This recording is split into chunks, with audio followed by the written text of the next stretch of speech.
Hello, my dear students. This is Shruti. Welcome back to Study Filia Education. So, my dear students, हमने हमारे previous video में rural administration का part 1 complete किया है। Part one में हमने पढ़ा था कि जो गांव में जो ज़मीन है ना, उसके रिकॉर्ड को मेंटेन कौन करता है। तो हमने देखा था कि पटवारी का काम होता है रिकॉर्ड्स रखना। पटवारी के बारे में हमने थोड़ा बहुत जाना था कि पटवारी का काम क्या होता है। अब आज हम देखने वाले हैं कि पटवारी किस तरह से जो लैंड रिकॉर्ड्स हैं उन्हें मेंटेन करते हैं, है ना। तो उनमें टाइम टू टाइम अपडेट भी करते हैं। तो वो क्यों करते हैं हम पढ़ने वाले हैं आगे। How do Patwari maintain land records, यानी कि अब जो पटवारी है वो लैंड रिकॉर्ड्स कैसे मेंटेन करता है। तो जो पटवारी जो होते हैं ना बच्चों, उनके पास मैप होता है। वो क्या, एक गांव का एक मैप प्रिपेयर करते हैं, है ना, जिसको खसरा बोलते हैं हम। अब उस मैप पे क्या होता है, पटवारी के पास एक तो खसरा होता है और एक मैप होता है। अब येलो कलर का एक खसरा होता है, वो मैं आपको आगे दिखाऊंगी कि उसमें डिटेल लिखी हुई होती है, और ज़मीन का पूरा एक मैप होता है कि किसके पास कितनी ज़मीन है गांव में। तो उस मैप और अदर डिटेल्स जो होती है उनकी मदद से वो मेंटेन करके रखता है रिकॉर्ड को। जो पटवारी होते हैं ना, वो एग्रीकल्चर फील्ड को मेजर करने के लिए, नापने के लिए उनके पास एक चेन होती है बच्चों, है ना। तो उस चेन से वो क्या, ज़मीन को नापते हैं और खसरे पे लिखते हैं कि कितनी ज़मीन किसकी, और मैप पे ड्रॉ करते हैं। तो ये मैप हेल्प करता है उनको रिकॉर्ड्स रखने के लिए। अब the patwari is also responsible for organising the collection of land revenue from the farmers and providing information to the government about the crops grown in this area।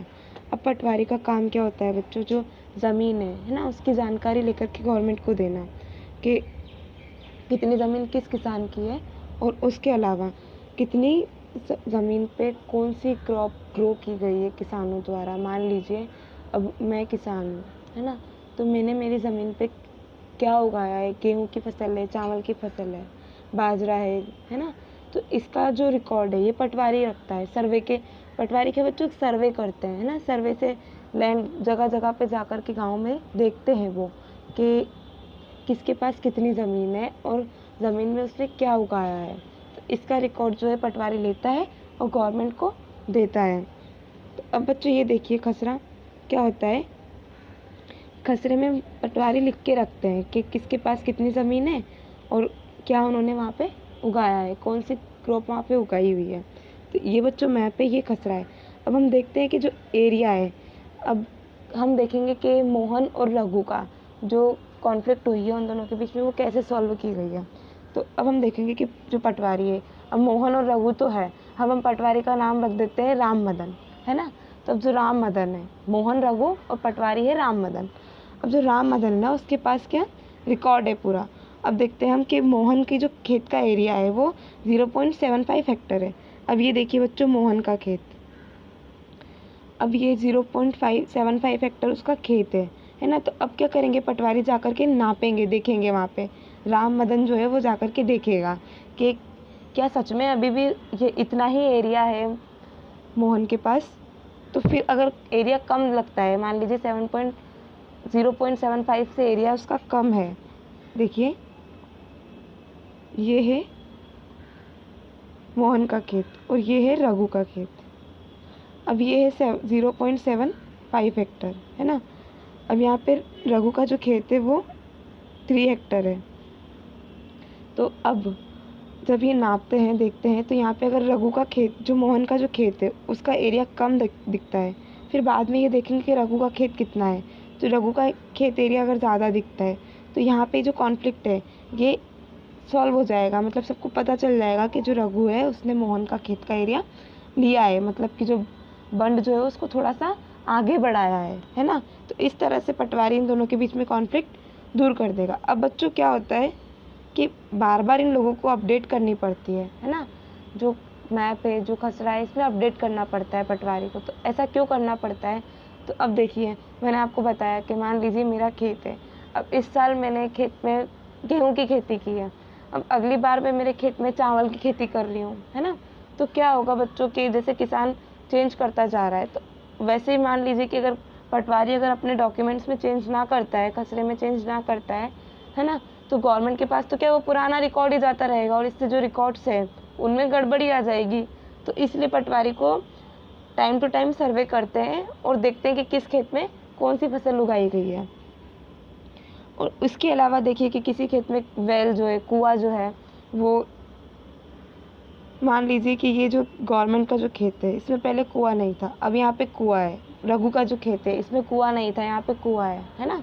तो ये सब पटवारी को क्या अपडेट करना पड़ेगा, लिखना पड़ेगा कि हाँ इस खेत में एक कुआं है और यहाँ पे ये कुआं कब बनवाया गया था। ये मैं आपको समझा चुकी हूँ कि पटवारी के पास रेगुलरली अपडेट करने की ज़रूरत क्यों होती है ना।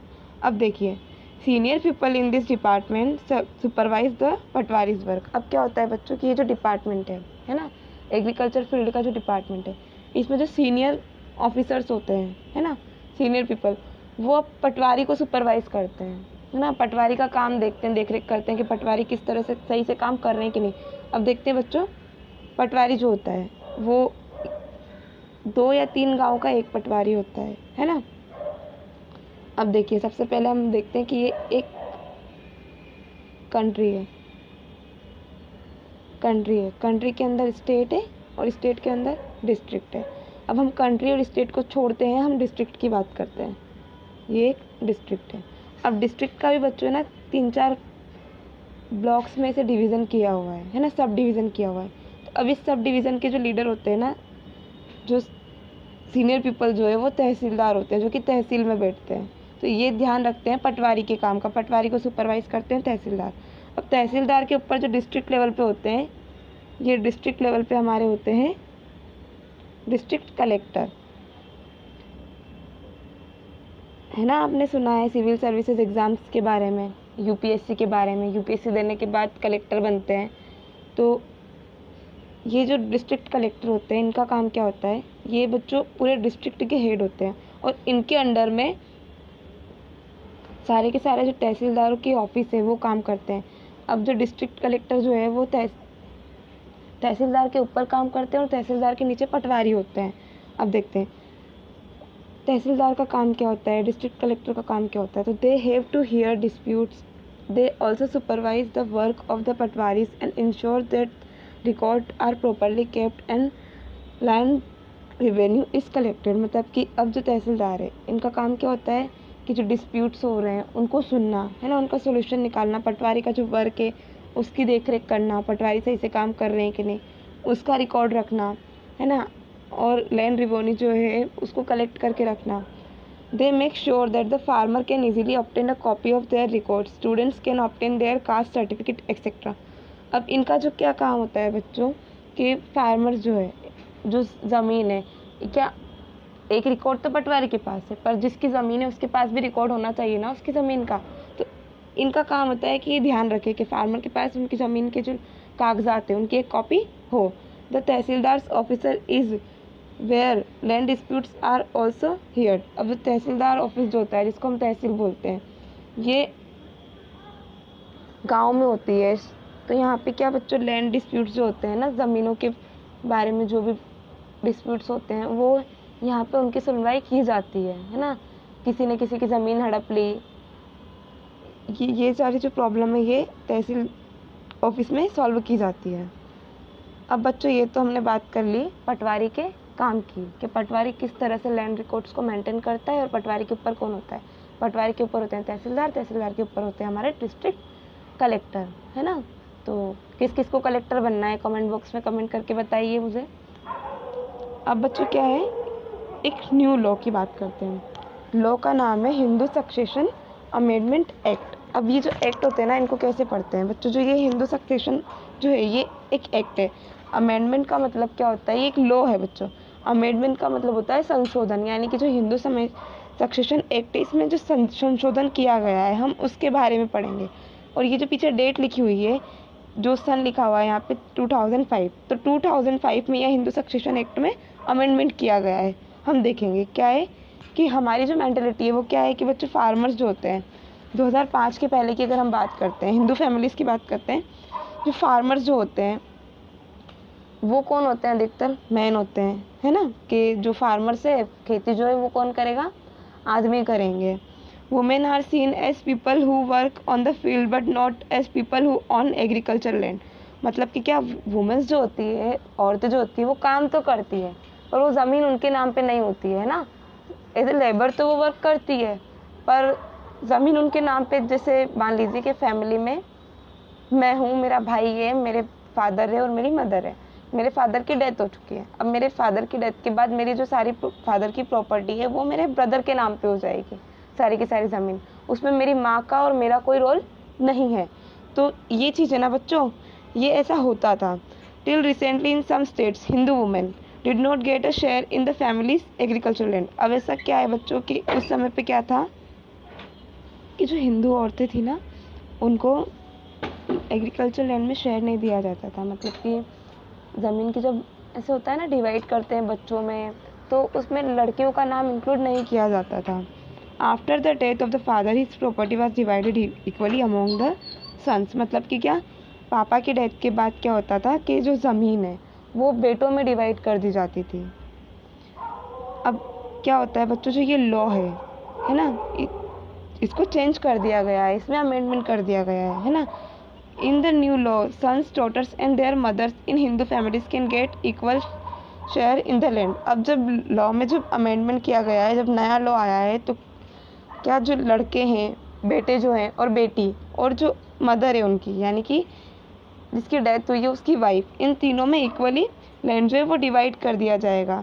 The same law will apply to the state and union territories of the country. अब यही लॉ जो है ना बाकी सारे स्टेट्स में और यूनियन टेरिटरीज में जो है अप्लाई कर दिया जाना चाहिए ना, कि जो लैंड है, ज़मीन जो है, उसमें इक्वली शेयर हो सबका। जो वाइफ है, जो बच्चे हैं, बेटी या बेटा, सबका इक्वली शेयर हो। तो अब हम देखेंगे इसके एडवांटेज क्या होते हैं बच्चों। एक स्टोरी है, हम सुधा की स्टोरी से देखेंगे कि इस चीज़ के एडवांटेज क्या है। अब बच्चों जो सुधा है ना, वो उसके परिवार में सबसे बड़ी बेटी है ना। अब सुधा की क्या हो चुकी है, शादी हो चुकी है। अब शादी के बाद वो दूसरे गांव में रहती है ना। तो अब उसके जो पिताजी है उनकी क्या डेथ हो चुकी है ना। अब डेथ होने के बाद क्या, वो क्या करती है, जैसे ज़मीन उसकी माँ के नाम पे भी है, उसके नाम पे भी है और उसके भाई के नाम पे भी है ना, डिवाइड की हुई है। तो अब क्या होता है बच्चों कि जो सुधा है वो अपने जो गांव में जहाँ पे उसकी शादी हुई है वहाँ से आकर के अपनी माँ की मदद कर सकती है, लैंड मेंटेन करने में ना, खेती वगैरह में मदद कर सकती है। इससे क्या होगा बच्चों, जो उसकी माँ है, सुधा की माँ, उन्हें भी किसी पे डिपेंड नहीं रहना पड़ेगा और सुधा को भी किसी पे डिपेंड नहीं रहना पड़ेगा। वो खुद कमा सकती है उनकी ज़मीन के ज़रिए। तो बच्चों क्या होना चाहिए कि ऐसा हर स्टेट में होना चाहिए। और ये जो लॉ है आप याद कर लीजिए, हिंदू सक्सेशन अमेंडमेंट एक्ट 2005, इसके अकॉर्डिंग क्या है कि जो हमारी हिंदू फैमिलीज़ है उनमें जो लैंड्स हैं वो इक्वली डिवाइड होना चाहिए। मतलब किसमें, जो जिनकी डेथ हुई है उनकी वाइफ, बेटी और बेटे में। तो आई होप बच्चों आप लोगों को चैप्टर समझ आया हो। Thank you so much for watching this video. बच्चों मिलते हैं नेक्स्ट वीडियो में। इसके बाद हम पढ़ने वाले हैं urban administration 7 chapter. I hope आप लोगों को वीडियो लेक्चर अच्छे से समझ आया हो। Thank you so much. और